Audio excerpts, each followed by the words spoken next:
Ande nous venons tirer le tête de l'Iwa de nous mener, sinon il y a tout d'autres menons pour pays, n'a pas bon.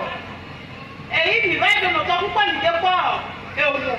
Et il est pour toi, ouais. Quelqu'un n'en met pas, oh, quand il y a une petite d'ailleurs pour voir comme il va aller, non. Il y a une petite d'ailleurs pour. Il lui doit le fond. Il m'a oué dans un bolo, pour le sortir, quelqu'un va à côté de machine qui maman, et chiant, et il y a pas plus. Beaucoup de gens pas pour le faire. Maintenant, les gars, ils doivent beaucoup de temps prier au petit Dieu des faux. Des faux de l'eau. Sans prier, manon, sans me gâter, manon, manon. D'accord, la mienne, bébé, au domaine. À tout vaille. Bah, et toi, tu dis, non. Maman, comment tu prends? Ouais, je suis prêt. Ouais, je suis prêt. Amen. Elle a fait de grandes choses dans la vie de la maman, de son mari et de ses enfants. Elle a dit, cela fait 2 ans, de 2023 à 2024, vraiment son mari allait perdre sa vie le 31 là. Et elle a dit qu'elle était dans son atelier quand le mari l'a appelé, dit, ma femme viens, ça ne va pas, viens me faire de sauce. Et quand elle est rentrée, l'homme a commencé par vomir jusqu'à ce qu'il est tombé évanoui. Et elle a appelé l'homme de Dieu. L'homme de Dieu a prié pour son mari. Elle est allée chercher les frères Adja de leur localité qui l'ont aidé à amener le mari à l'hôpital.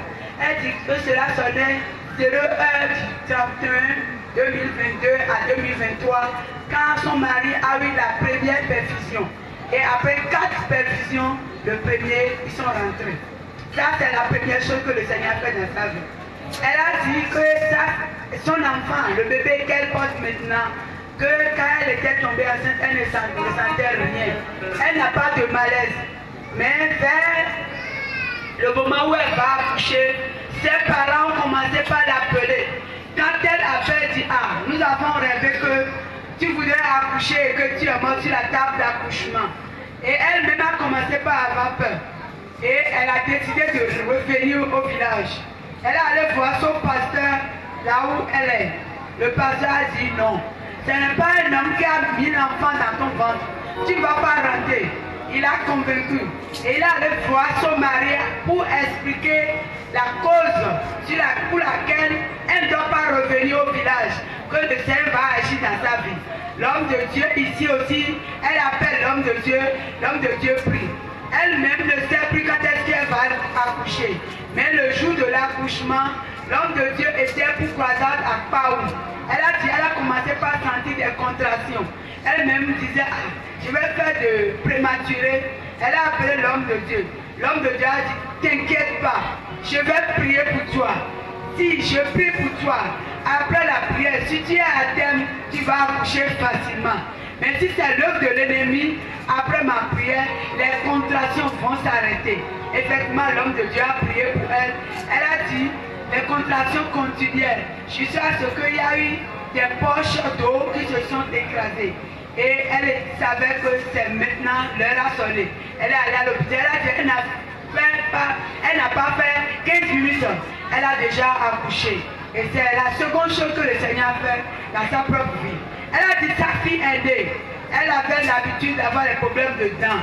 Mais depuis 1 an, qu'elle ne ressent plus rien. Cela fait 2 semaines ou 3 semaines. La fille est revenue de l'école. Elle dit, maman, je sens des douleurs au niveau de ma dent. Elle dit, ah, ma fille, qu'est-ce que tu as encore fait? La fille a dit, je n'ai rien fait. Et les jours commençaient par s'enfler. Quand elle fait ceci aujourd'hui à l'enfant, les jours continuent. Et elle a décidé de rentrer. Elle ne savait pas que dans les jours, il y avait de pluie. Quand l'enfant était sur la moto, la pluie a quitté les joues pour aller au niveau de son cœur. Et l'enfant ne se retrouvait plus du tout. Et ils sont allés dans un centre de santé. Les gens les ont aidés à faire sortir la pluie. Et elle est revenue aujourd'hui par la prière et par la grâce de guérison qui est dans ce camp. L'enfant va beaucoup mieux. Elle mange, elle s'amuse. Quand tu vois celle-là, on te dit qu'elle avait eu ce problème, tu ne le sauras pas. C'est de grandes choses le Seigneur fait dans la vie de la maman, de son mari et de sa fille. Elle a voulu partager avec toi. Si tu es content,